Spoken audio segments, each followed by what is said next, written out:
Check this out. Driver's seat is in the middle. This is the key. And I put that right there, like click, and also down here. That opens the back door. That's a V16 engine at the back. Look at this.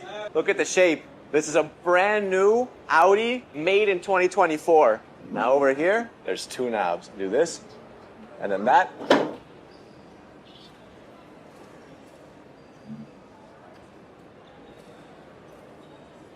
Boot space.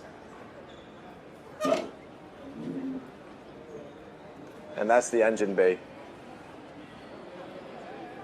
This car was designed in the 1930s, but built by Audi Union 2024. It's called the Type 52, one of one.